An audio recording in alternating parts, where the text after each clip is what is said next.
Hello बच्चों, मैं Gopal sir. चलिए एक बार फिर से क्लास 12 फिजिक्स नए सत्र की शुरुआत हमने कर दिया था यूनिट 6 चैप्टर नंबर 9 से। चैप्टर नंबर 9 किरण प्रकाश की बहुत छोटे छोटे हमने 5 पार्ट्स में इसको बांट दिए हैं और हमने शुरुआत किया था चैप्टर 9A प्रकाश का परावर्तन से। 2 लेक्चर्स ऑलरेडी अपलोड हो चुके हैं और आज है हमारा लेक्चर नंबर 3।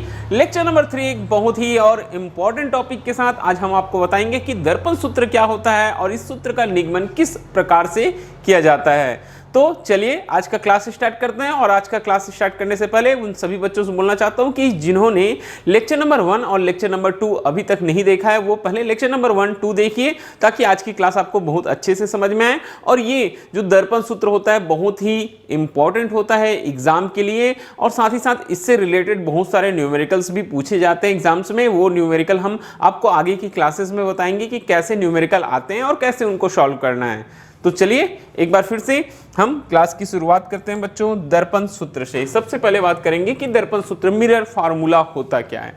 तो दर्पण सूत्र बोलते हैं किसी गोली दर्पण के लिए दर्पण से वस्तु की दूरी।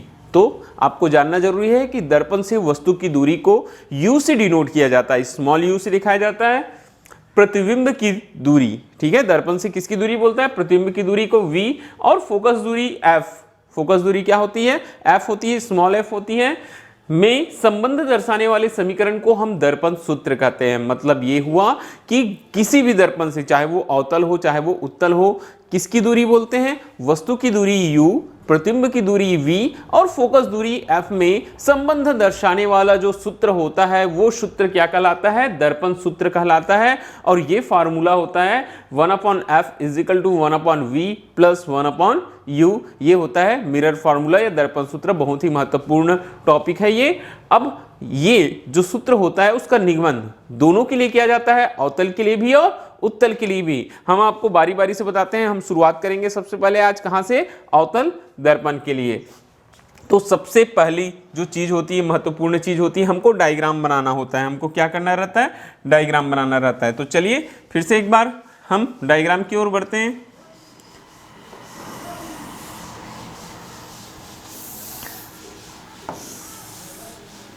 ये हमारे पास में अवतल दर्पण, हम इसको नाम दे देते हैं x, y। ये हमारे पास अवतल दर्पण, ये इसका मुख्य अक्ष हो गया। क्या हो गया, ये मुख्य अक्ष हो गया। अब यहां हम मुख्य अक्ष पर एक वस्तु रखते हैं AB, ठीक है। मुख्य अक्ष पर एक वस्तु क्या रखते हैं, AB। यहां बनाएंगे हम इसका वक्रता केंद्र C। तो AB से चलने वाली जो किरण है वो, ये दर्पण को मैं इधर थोड़ा बड़ा कर लेता हूं। AB से चलने वाली जो किरण है वो वक्रता केंद्र से होकर जाती है और वापस वक्रता केंद्र की दिशा में चलने वाली किरण दर्पण से परावर्तन के पश्चात उसी दिशा में क्या हो जाती है, वापस लौट जाती है। तो उसी दिशा में ये वापस लौट गई। अब दूसरी किरण, ये दर्पण का ध्रुव को नाम दिए P। दूसरी जो किरण है वो दर्पण के ध्रुव पर जाती है और परावर्तन के नियम का पालन करते हुए ये इस तरह से परावर्तित हो जाती है। तो देखिए ये दोनों किरणें एक दूसरे को जहां काट रही है उस बिंदु को हम नाम देंगे A' और वहां वस्तु का उल्टा और वास्तविक प्रतिबिंब बनता है A', B'। ये हमारा डायग्राम एक बार फिर से देखेंगे, बहुत ध्यानपूर्वक देखेंगे। डायग्राम बहुत, मैंने बताया, हमेशा बहुत ही इंपॉर्टेंट होता है। एक्स वाई, ठीक है, ये नीचे मैं नाम दे देता हूं इसको एक्स वाई। एक्स वाई क्या चीज है, हमारे पास में एक दर्पण है। कैसा दर्पण है, एक अवतल दर्पण है।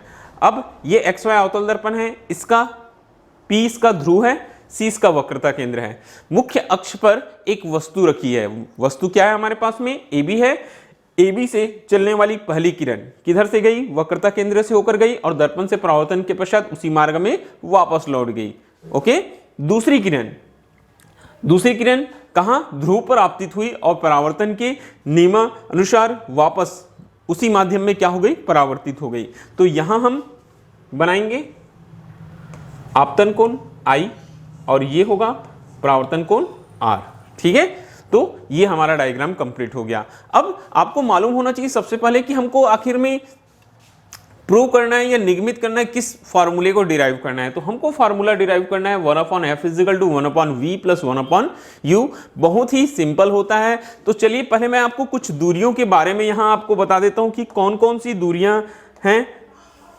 सबसे पहले वस्तु सभी दूरियां आपको मालूम होनी चाहिए कहां से नापी जाती हैं, ध्रुव से नापी जाती है। तो वस्तु की दूरी ये pb, यहां हम लिखते जाएंगे कुछ बहुत ही महत्वपूर्ण चीजें हमारे पास में। सबसे पहली चीज है वस्तु की दूरी। वस्तु की दूरी P से नापना है तो वस्तु की दूरी PB, और बाईं ओर है इसलिए चिन्ह के साथ चिन्ह क्या लग जाएगा, -u। तो वस्तु की दूरी क्या हो गई हमारे पास, PB -u। अब प्रतिबिंब कहां बना, B' पर बना, तो हम यहां लिखेंगे प्रतिबिंब की दूरी। तो प्रतिबिंब की दूरी क्या हो जाएगा हमारे पास में, हो जाएगा PB', ये हो जाएगा -v। और ठीक है, PC वक्रता त्रिज्या। वक्रता त्रिज्या क्या होगा हमारे पास, PC क्या हो जाएगा, ये अवतल दर्पण के लिए -r हो जाएगा, और इसकी वैल्यू हो जाएगी -r हो जाएगा -2f। r क्या होता है, 2f के बराबर होता है, तो ये हम लिख लेंगे -2f। ओके, तो देख लीजिए डायग्राम में आपको समझ में आ जाएगा। वस्तु जो थी मुख्य अक्ष पर AB रखी थी, तो P और B वस्तु की दूरी कहलाएगी। प्रतिबिंब बना A', तो PB' प्रतिबिंब की दूरी कहलाएगी, और C वक्रता केंद्र से ध्रुव की दूरी वक्रता त्रिज्या कहलाएगी। तो मैंने तीनों चीजें यहां रख लिया। ठीक है, PC = -r, तो -r हो जाता है -2f। अब हम आगे बढ़ेंगे। ये बनाना बहुत ही आसान होता है दर्पण सूत्र। सबसे पहले अवतल दर्पण के लिए देखिए हमारे पास में दो त्रिभुज, मैं यहाँ मार्क कर रहा हूँ। दोनों त्रिभुजों को आप ध्यान से देखेंगे कौन कौन से दो त्रिभुज की बात करते हैं। त्रिभुज ABC, ये जो मैंने राइट का निशान लगाया, और दूसरा त्रिभुज A', ये दोनों के दोनों कैसे हैं, समरूप त्रिभुज होते हैं। तो यहीं से हम शुरुआत करेंगे। हमारी शुरुआत फिर से एक बार, त्रिभुज ABC और त्रिभुज A',B',C कैसे त्रिभुज हैं, समरूप। कैसे त्रिभुज हैं, समरूप त्रिभुज हैं। ठीक है, त्रिभुज ABC। अब समरूप त्रिभुज हैं तो समरूप त्रिभुज की संगत भुजाएं कैसे होती है, समरूप होती हैं। तो संगत भुजाएं हम यहां लेंगे AB भुजा। ये जो AB है उसको हम अपॉन में ले लेंगे किसके, A',B' की। AB अपॉन हो जाएगा बेटा A',B'। ओके, आगे इक्वल में अब यहां हमारे पास में डिस्टेंस है CB या BC, जैसे भी आप नाम देना, BC अपॉन B', C। इसको हम इक्वेशन नंबर क्या ले लेंगे, 1 ले लेंगे। इक्वेशन नंबर क्या ले लेंगे, 1 ले लेंगे। अब देखिए ऐसी फिर से दो त्रिभुज आपको दिखाई देंगे, ध्यान से देखिएगा।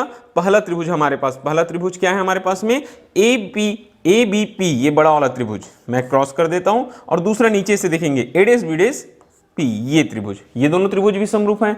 तो हम यहां लेके चलेंगे एक बार फिर से, त्रिभुज ABP और त्रिभुज A',B',P कैसे त्रिभुज हैं, ये दोनों भी समरूप त्रिभुज हैं। तो ये दोनों भी समरूप त्रिभुज हैं। तो यहां भी इनकी भुजाओं का अनुपात AB अपॉन A',B', ये जो लंबाइयों का अनुपात है AB अपॉन A',B'। दूरियों का अनुपात क्या हो जाएगा, PB अपॉन PB'।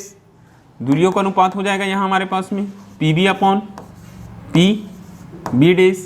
समीकरण नंबर क्या बनेगा, 2। ठीक है, आगे अब हम यहां लिखेंगे कहां से, समीकरण 1 और समीकरण 2 से, समीकरण नंबर 1 और 2 से। अब एक एक पक्ष देखिए फिर से, बायां पक्ष लेफ्ट हैंड साइड इक्वल है, तो राइट हैंड साइड को भी हम इक्वल कर देंगे। तो क्या हो जाएगा हमारे पास में, ये हो जाएगा हमारे पास में BC upon B',C is equal to PB upon PB'। ठीक है, तो हमको तो कुछ दूरियां मालूम है, जैसे PB क्या चीज है, वस्तु की दूरी, पीबी डैश क्या है, प्रतिबिंब की दूरी, मगर बीसी और बी डैश सी मालूम नहीं है। तो हम डायग्राम से देखिए, हम सबसे पहले किसका वैल्यू निकालेंगे, हम बीसी फाइंड करेंगे। तो बीसी फाइंड करने के लिए मैं कर सकता हूं पीबी माइनस पीसी। डायग्राम आप देखेंगे तो आपको समझ में आ जाएगा, ये जो बीसी है ये बीसी निकालने के लिए। और जब भी आप मेरी क्लास देखते हैं तो पेन कॉपी लेकर बैठा कीजिए, डायग्राम जो बना हुआ है वीडियो पॉज कीजिए, डायग्राम बना लीजिए और ध्यान से जो चीज मैं बोल रहा हूं उस पर ध्यान दीजिएगा। हमको बीसी निकालना है, तो बीसी निकालने के लिए बेटा पीबी, ये पूरा का पूरा पीबी माइनस अगर हम कर देंगे पीसी तो हमारा बी सी निकल आएगा। तो बीसी के जगह मैं लिखूंगा यहां PB minus PC, PB minus क्या लिख लूंगा मैं, पीसी। आगे देखिए, हमको वैसी बी डैश सी चाहिए, तो बी डैश सी के लिए PC minus PB dash, PC minus क्या कर देंगे, यहां हम कर देंगे PC minus P B dash. अब सारी की सारी वैल्यूज हमको मालूम है, ये है पीबी अपॉन पीबी डैश, सारी की सारी। बीसी को हमने पीबी माइनस पीसी कर लिया और बी डैश सी को पीसी माइनस पीबी डैश। अब ये सारी की सारी वैल्यूज हमको मालूम है। तो चलिए आगे हम यहां वैल्यू पुट करते हैं, सभी मालूम है। पीबी की वैल्यू, पीबी क्या है हमारे पास में, minus you minus PC, PC है हमारे पास में माइनस आर, या फिर हम सीधे सीधे माइनस 2f यहां पुट करते हैं, ये माइनस 2f हो जाएगा अपॉन पीसी, पीसी क्या है माइनस 2f, ठीक है, minus PB dash, PB dash, PB dash है माइनस वी, तो माइनस का चिन्ह पहले था तो माइनस। इस तरह से चिन्हों का बहुत अच्छे से ध्यान रखेंगे, क्या क्या वैल्यू आपको करनी। पीबी अपॉन है पीबी डैश, तो पीबी है माइनस यू और पीबी डैश है माइनस वी। तो चलिए एक लाइन फिर से पहले हम चिन्हों को देख लेते हैं। माइनस यू प्लस हो गया बेटा 2f और माइनस 2f प्लस हो गया v, और ये हो गया हमारे पास u upon v, minus minus plus हो गया। क्रॉस मल्टीप्लिकेशन कराइएगा, माइनस uv, v का गुना ऊपर हो रहा है माइनस uv प्लस 2vf, ये हो गया minus 2uf plus uv, plus क्या हो जाएगा uv। अब हम यहां एक काम करते हैं, ये जो uv है माइनस वाला जो बाएं पक्ष में, उसको हम दाएं पक्ष में लेकर चलेंगे, और ये माइनस 2uf है उसको इधर लेकर आएंगे, तो क्या हो जाएगा, ये 2vf plus 2uf is equal to uv plus uv, ये हमारे पास में आ रहा है। मैं यहाँ से 2 अगर निकाल दूं कॉमन तो vf plus uf equal 2uv, 2 cancel हो जाएगा दोनों साइड से। अब जो बच रहा है हमारे पास में वो बच रहा है vf plus uf is equal to uv। क्या बच रहा है हमारे पास में, vf plus uf is equal to uv। हम यहाँ दोनों पक्षों में uvf का क्या कर देते हैं, भाग देते हैं, भाग देने पर। तो uvf का भाग देने पर क्या हो जाएगा, देखिए कंडीशन, vf डिवाइडेड बाई हो जाएगा uvf plus uf divided by हो जाएगा uvf is equal to uv divided by हो जाएगा uvf। तो जो कैंसिल हो रहा है, vf vf कैंसिल हो गया, uf u और f कैंसिल हो गया, uv uv कैंसिल हो गया। फाइनली यहाँ हमारे पास में बच रहा है 1 upon u plus 1 upon v is equal to 1 upon f। यही होता है दर्पण सूत्र, ये होता है अवतल दर्पण के लिए दर्पण सूत्र। बहुत ही इंपॉर्टेंट होता है और सरल प्रश्न है और एग्जाम में पूछे जाते हैं। फिर से एक बार सुनिएगा सारी की सारी चीजें जो हमने आपको बताया था बेटा। दर्पण सूत्र मिरर फार्मूला बोलते हैं गोली दर्पण से वस्तु की दूरी u, प्रतिबिंब की दूरी v और फोकस दूरी f में संबंध दर्शाने वाले समीकरण को क्या कहते हैं, हम दर्पण सूत्र कहते हैं। फार्मूला होता है 1 upon f is equal to 1 upon v plus 1 upon u। अब हमने अवतल दर्पण के लिए निगमन किया, तो हमने एक अवतल दर्पण बनाया, xy ध्रुव P, वक्रता केंद्र C, मुख्य अक्ष के सामने एक वस्तु रखा हमने AB से चलने वाली पहली प्रकाश किरण, डायग्राम बहुत ध्यान से याद रखना है, AB से चलने वाली पहली प्रकाश किरण वक्रता केंद्र से होकर जाती है और दर्पण से परावर्तन के पश्चात वापस उसी दिशा में लौट जाती है। फिर जो दूसरी किरण थी वो हमने ध्रुव पर आपतित कराई, अब परावर्तन के नियम का पालन करती है और ये भी उसी माध्यम में, ठीक है, क्या हो जाती है, परावर्तित हो जाती है। तो दोनों जो किरणें हैं जहां मिल रही है, मैंने बताया था प्रतिबिंब निर्माण के लिए दो किरणों की जरूरत होती है, तो दोनों किरणें जहां मिलती है एडेस पर, वहां हमको वस्तु का उल्टा और वास्तविक प्रतिबिंब एडेस बीडेस प्राप्त होता है। अब जैसे ही हमारा डायग्राम बनेगा आपको ध्यान देना है, त्रिभुज ABC और त्रिभुज एडेस बीडेस समरूप त्रिभुज है, तो हमने त्रिभुज ABC और एडेस बीडेस दोनों को समरूप कर लिया, AB अपॉन एडेस बीडेस और BC अपॉन बीडेस C, ये दोनों के भुजाओं का अनुपात निकल आया। फिर आगे वैसे ही दो त्रिभुज हमको ABP, दो त्रिभुज हमको, पहला त्रिभुज ABP और दूसरा त्रिभुज एडेस बीडेस P दिखाई दिया, सेम हमने यहाँ वही वर्क किया, AB अपॉन एडेस बीडेस और PB अपॉन PB डेस। समीकरण 2, समीकरण 1 और 2 में जो बायां पक्ष है वो बराबर है, तो दायां पक्ष को भी हमने बराबर कर लिया। यहाँ हमारे पास आता है बेटा BC अपॉन बीडेस C।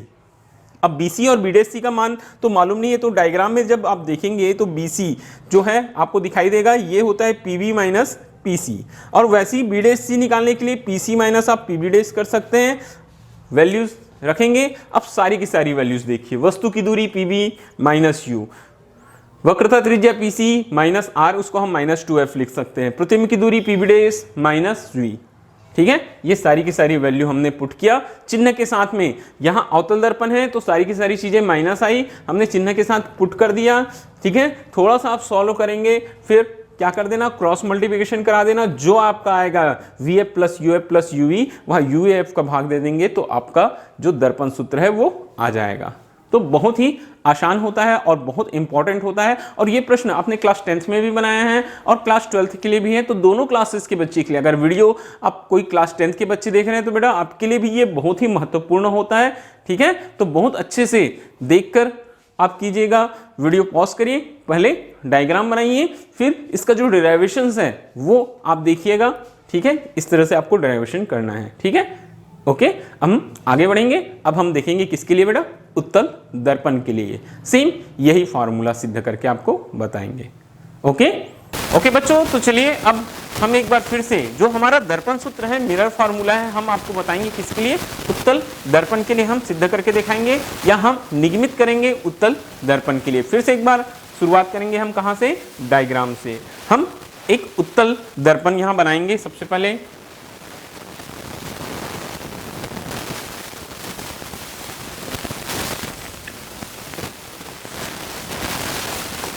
ये उभरा हुआ पृष्ठ, परावर्तक पृष्ठ, तो ये उत्तल दर्पण बन गया हमारे पास में, ठीक है।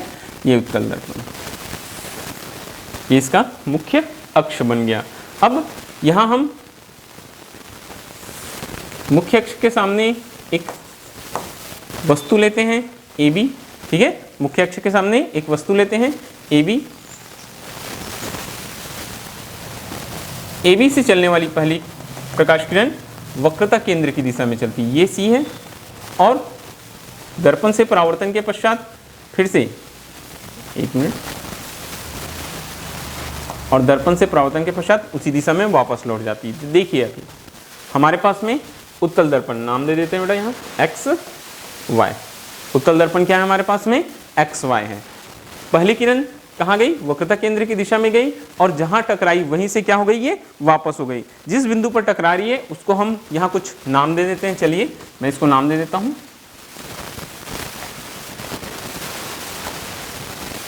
M, ठीक है।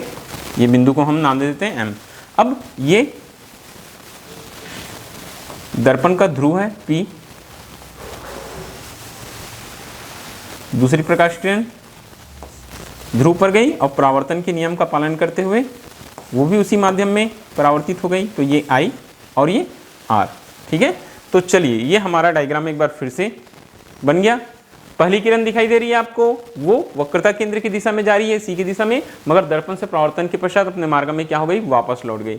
दूसरी प्रकाश किरण जो थी वो कहाँ गई, ध्रुव पर, और परावर्तन के नियम का पालन करते हुए वो भी दर्पण से परावर्तित हो गई, ठीक है। ये आपतन कोण I बना या परावर्तन कोण R बना। अब यहाँ दोनों किरणें तो हमको आपस में मिलती हुई दिखाई नहीं दे रही है, तो हम यहाँ एक काम करेंगे, ये P है, ठीक है। हम ये जो परावर्तित किरण है उसको हम पीछे की ओर लेकर जाएंगे, इस तरह से।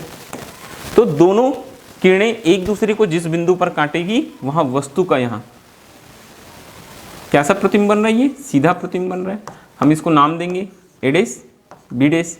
वस्तु का कैसा प्रतिबिंब बन रहा है, सीधा प्रतिबिंब बन रहा है, ठीक है। और सीधा और ये कैसा प्रतिबिंब होगा, आभासी, और वस्तु से कैसा बनेगा, छोटा।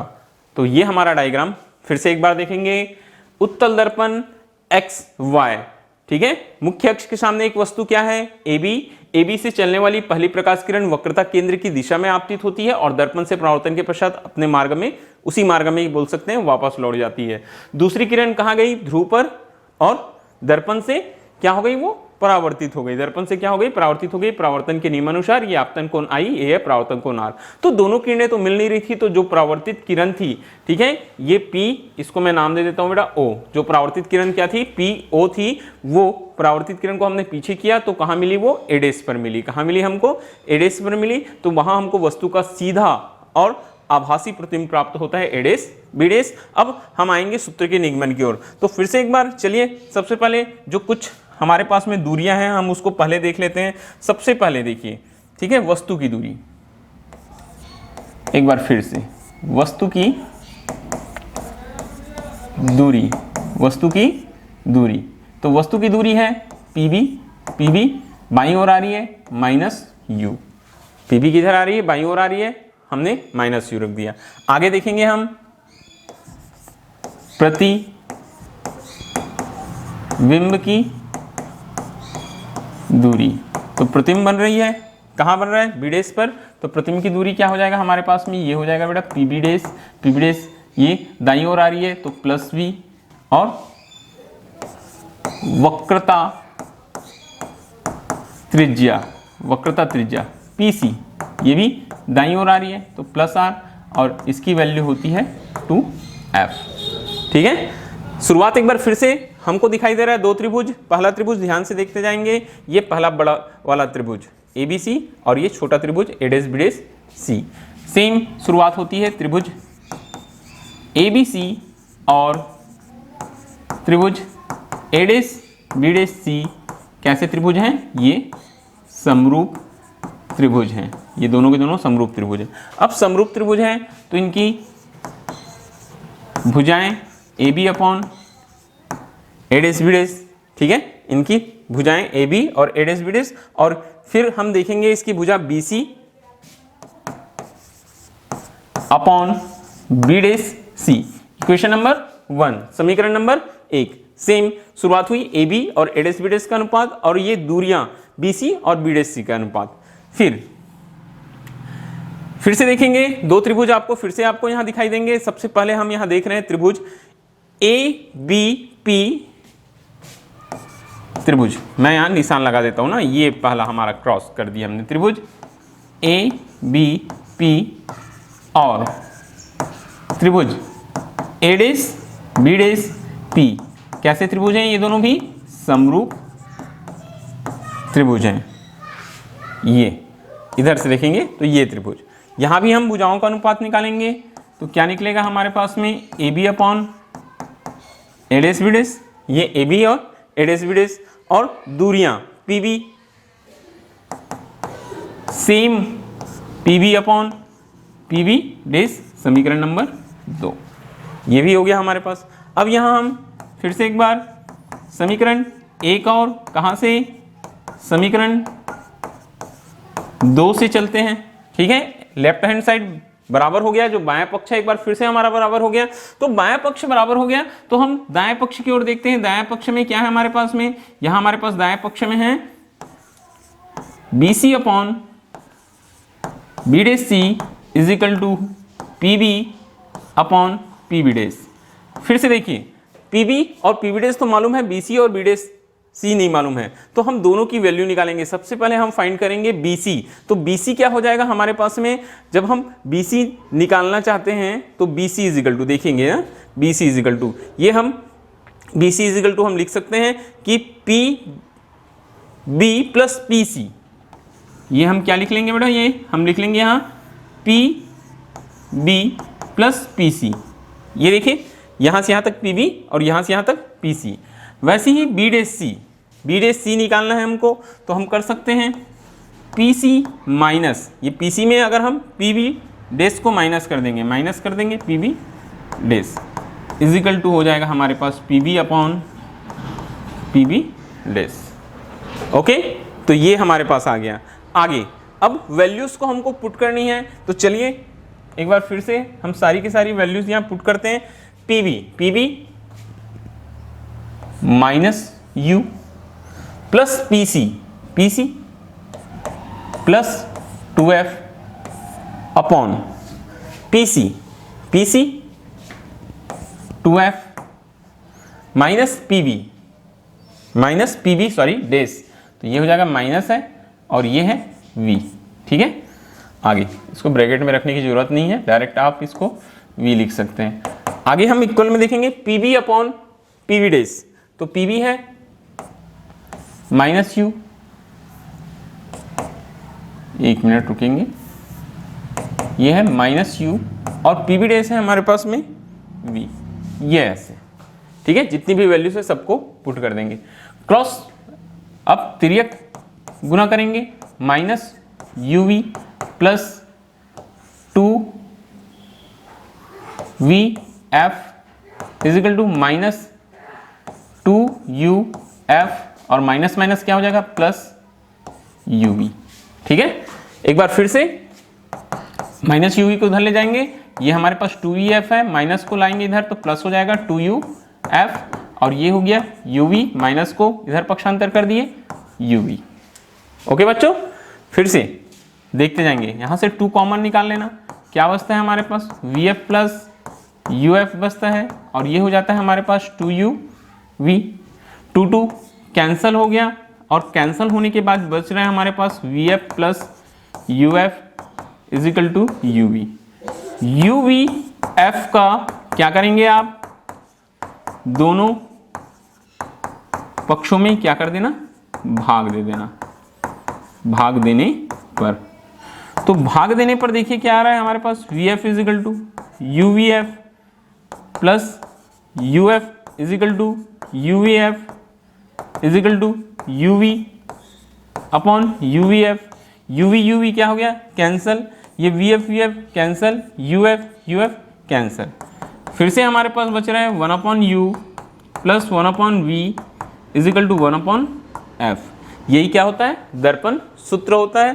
ठीक है, 1 इसी को हम लिख सकते हैं 1/f is equal to 1/v plus 1/u। तो ये उत्तल दर्पण के लिए सिद्ध हो गया। चित्र डायग्राम, हमेशा फिजिक्स में आपको फोकस करना है, आपको डायग्राम पर। फिर से एक बार देखते हैं, चलिए रिपीट करते हैं हम।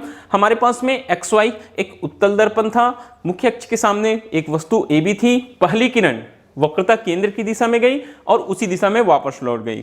ठीक है, तो इधर हमने डॉट डॉट लाइन से वक्रता केंद्र को मिला दिया है। दूसरी किरण कहाँ गई, ध्रुव पर, और परावर्तन के नियम का पालन करते हुए P से O दिशा में क्या हो गई, परावर्तित हो गई। सेम शुरुआत होती है, आप पहले दूरियों को लिख लेना कि वस्तु की दूरी P से B, PB वस्तु की दूरी, प्रतिबिंब की दूरी PB डेस और वक्रता त्रिज्या PC। यहाँ वस्तु की दूरी बाईं ओर है तो माइनस आया, मगर प्रतिबिंब की दूरी दाईं ओर है तो प्लस, और वक्रता त्रिज्या भी कैसी होती है, धनात्मक होती है।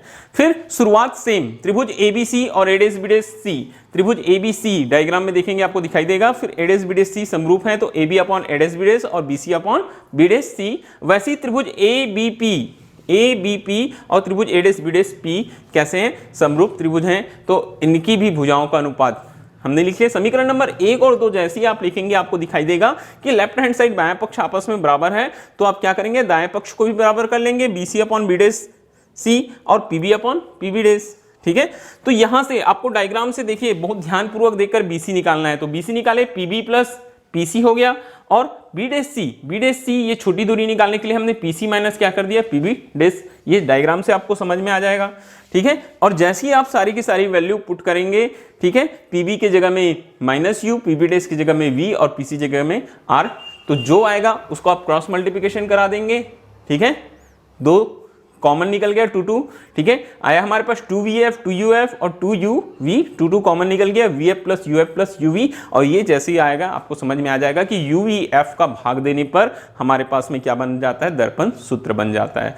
तो ये था आज का हमारा क्लास, हमने आपको बताया बेटा दर्पण सूत्र दोनों के लिए, ठीक है, अवतल के लिए भी और उत्तल के लिए, और बहुत ही इंपॉर्टेंट होता है एग्जाम के लिए, बहुत अच्छे से तैयार कीजिएगा। और फिजिक्स में हमेशा और हर वीडियो में बोलूंगा, ओनली प्रैक्टिस, जितना आप अभ्यास करेंगे, जितना आपका कॉपी में पेन चलेगा, उतना ज्यादा आपको फिजिक्स के कॉन्सेप्ट समझ में आएंगे और सारे के सारे प्रश्न बनेंगे। आपका सिलेबस बहुत है, थोड़ा थोड़ा करके तैयारियों को गति दीजिए और धीरे धीरे अपनी पढ़ाई शुरू कीजिए। ओके बच्चों, तो आज के क्लास के लिए इतना ही। वीडियो अच्छा लगा होगा तो लाइक करना ना भूलिए और कमेंट में बताइए कैसा लगता है हमारा वीडियो आपको, और अधिक से अधिक अपने फ्रेंड्स के साथ में, अपने जूनियर के साथ में और जितने भी आपके जानने वाले हमारा वीडियो शेयर करते रहिए, चैनल सब्सक्राइब करते रहेंगे। Okay, thank you.